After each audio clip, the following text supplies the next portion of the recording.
अस्सलाम वालेकुम। अच्छा जी, खान साहब जब वज़ीर आज़म बने थे तो उन्होंने कौम से खिताब किया था। मैं आपको उस खिताब की चंद हाईलाइट्स दिखाता हूँ।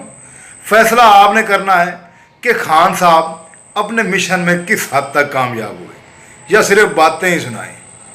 फैसला आपका। 524 मुलाजिम हैं। मैं एक तो प्राइम मिनिस्टर हाउस में मैंने आपको बताया मैं नहीं रहा। 2 मुलाजिम रखूंगा, 2 गाड़ियां रखूंगा। ये गवर्नर हाउसेस में कोई हमारा गवर्नर नहीं रहेगा। प्राइम मिनिस्टर हाउस का मेरी जो सोच है वो मैं आपको बता दूं कि एक आला किस्म की यूनिवर्सिटी बनाएंगे कि जब एक मुल्क का सरबरा पैसे मांगता है तो सारे मुल्क की इज्जत चली जाती है। कहीं भी दुनिया में एमएनए और एमपीए को डेवलपमेंट फंड नहीं मिलते, लेकिन डेवलपमेंट होती है बल्दियात में। हमने बड़ा चैलेंज लिया, 50 लाख घर बनाने हैं, सस्ते घर 5 सालों के अंदर देंगे, सूद के बगैर कर्जे देंगे नौजवानों को। मैं उन चंद पाकिस्तानियों में से हूं जो सारा पाकिस्तान फिरा हूं।